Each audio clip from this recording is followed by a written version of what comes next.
Hey guys, welcome to another edition of the Bishop's Opening. As usual, I'm going to go over a recent game that I played using the Bishop's Opening, and I'm going to show, decisive results, typically pretty quickly, using this opening. And in this particular game, I think I actually broke the record for fastest game that I think I've ever played here, with total 8 moves to win the game. So we're going to go through the game, and because it's such a short game, I'm also going to have a couple puzzles for you guys to look at the end from a separate game that I played recently. Before we get started, the only other thing I wanted to mention is that you can notice in the bottom right hand corner of the screen, I've also added a little bit more information about the games that I'm playing. So that's, Campo Chess is myself, and I'm also showing my opponent in the bottom right, Bad Rack Tugs, who is 1457, and you'll also be able to see the material balance as the game progresses in the bottom right. Okay, so let's go ahead and get started with the game. So it starts with e4, bishop c4, the bishop's opening. Knight f6 is played by black, and I played d4. Typically black's gonna capture the pawn here on d4 with their pawn, but instead black grabs the pawn on e4 with the knight, which is already a little bit of a mistake for black. So we go ahead and grab that pawn on e5. And we balance the material, but we're also making it a lot harder for black's knight to move, restricting the movement here of the knight. The only available square now is c5 already, after move 3 or whatever it is of the game. So let's see how the game continues.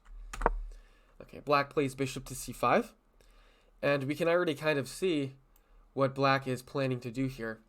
They're piling up pressure on the f2 pawn, which obviously is weak because in the beginning of the game it's only guarded by the king, which is, a problem. So there's a couple moves for white here, and I played a very aggressive one. I grabbed this pawn on f7. And the point of this maneuver here is if black takes the bishop, which is the best move, black should take the bishop here. I'm going to play queen to d5 check, and I'm going to win back this knight. I'm going to be up a pawn, and black's king is going to be vulnerable and unable to castle as the game progresses. Now that is the best case scenario for black after bishop capture on f7. Instead of that move though, black just went ahead and moved the king to f8, which is, not the best move. So let's see, we have to retreat the bishop, so we move back to b3. I'm going to go over why this is a bit of a mistake when at the conclusion of this game, okay? But it's still a decent move. So let's see what happens. We would figure now that black is going to capture. He's finally got his opportunity. This is why the knight and the bishop are placed here to attack this pawn. So let's see what black does. Which piece does black use? Black uses the knight, which looks like a good move because he's forking the queen and the rook. Unfortunately, it leads to forced checkmate. So pause the video here if you'd like. See if you can figure out how to capitalize on this move with white. And I'll give you a few seconds.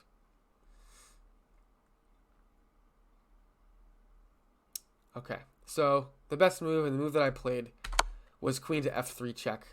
Not too difficult to find considering how open the king is here. Now, my opponent just played king to e8, and that's forced checkmate using the bishop and the queen to deliver mate. Black obviously can't go here because of the bishop. Black can go this way, but this pawn is really perfectly placed here in e5 to help aid in this checkmate. So this is still checkmate here because black can't escape out the side here because of this pawn. The other thing that this pawn does really well here is the only other move for black to make besides moving the king and getting checkmated is to block with the queen. But because this pawn is so perfectly placed here in e5, obviously I could just grab the queen now, and I'm up a whole queen. If this pawn wasn't here, there would be more of a possible trade or something else going on here that I would have to kind of resign myself to doing. So that was the game. I want to go back and show you a couple moves that black could have made, and the reason why going back to b3 wasn't the best move for white. So the best move is actually to go back to d5 with the bishop for a couple reasons. First of all, black should not have taken with the knight. Black should have taken with the bishop because it delivers check. And after I move the king out of the way, the issue for black still is that now black still has 2 pieces under attack. If the bishop was here on b3, this knight wouldn't be under attack. Because both these pieces are under attack, there's a problem here for black. Because if black says, oh, let me move my knight out of the way, well, I'm going to grab the bishop. And if black moves the bishop out of the way, well, then I'm going to grab the knight. So it's actually impossible for black to save both these pieces, as long as the bishop goes back to the square and is actually attacking the knight. So that's the reason why this bishop wants to go there. The other thing that this bishop does do, from a less practical point of view, is it kind of tempts black to actually grab the pawn with the knight in the first place, which is what we want. If you remember, when I went over what actually happened in the game, this was perfect for us because it's basically forced checkmate. This is what we want. And when we're attacking the knight, black might say, well, you know, I got 2 attackers here. I can choose whichever one I want, and since my knight's under attack, I might as well just use the knight, since now the knight's not under attack by the bishop anymore. So it's kind of tempting black to capture with the incorrect piece here. Okay? But all in all, a very quick game, and, you know, decisive. So moving on from there, I wanted to just show you guys a couple of puzzles, I guess, from this other recent game that I played, which I thought were pretty interesting. So equal material in this position. I find this game state at this moment very interesting. White's got the 2 bishops here, which seem really powerful. They are very powerful. They're both eyeing, you know, these big diagonals here. And even, especially with this rook and this queen, my king appears to be under some kind of pressure here. Whereas white's king doesn't appear to be in as much pressure. Just looking at this objectively so far. So the other thing that you might see is that I've got 2 attackers on this pawn, only 1 defender. So after white moved the rook out of the way of the knight's attack, I went ahead and grabbed this pawn. And now white played rook captures on g7. And this might look like a blunder or a mistake. You'll notice that the bar is pretty equal right now. Actually, the bar is in favor of white. See, it's still calculating. So what would happen? What do you think would happen if we went ahead and took this rook? It looks kind of like a free rook, right? But remember, there's some pressure going on over here. So why don't you pause the video, see if capturing the rook is a good move for black. Okay. So if I went ahead and captured this rook, we would have had some issues because white is coming with check here with the bishop. And if I, let's say, move this way, well, guess what? Forced checkmate.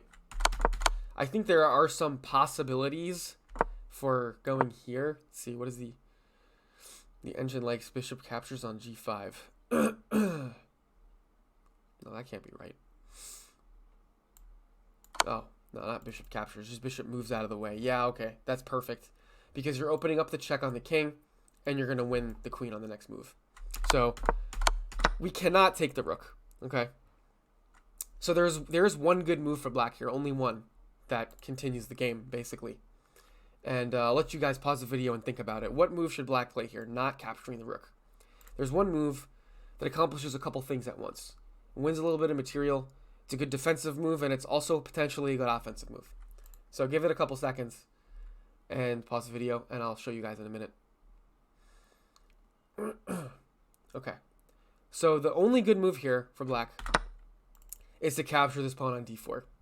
Obviously, winning the pawn is, you know, good, but we have kind of bigger things to worry about in this game at the moment.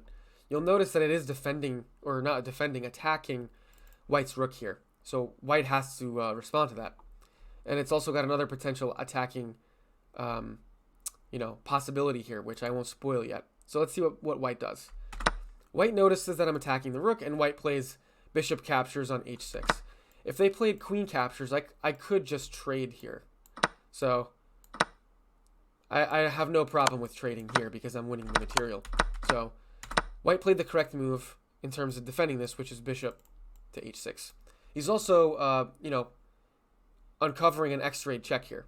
So as soon as this rook moves anywhere on the board, I'm going to be in check. Okay. But I mentioned again, I mentioned before that there's an offensive maneuver here. So why don't you pause the video one more time, see if you can figure out the winning move for black. Okay. So the correct move is knight to e2 check. It forces the king to react, and it opens up this attack from the queen onto white's rook. So I went ahead and grabbed the knight, and then I took the rook with check. And since, white has back rank issues here, the only move that white can make is actually block with the bishop. So this is essentially locking this bishop in place for the time being. So I won some material, and I basically rendered the bishop useless. Still got some issues here, but I was able to, win in this game after a little while. So, it all worked out. And I hope you guys liked the puzzle. I hope you guys liked the game. And I'll see you guys next time.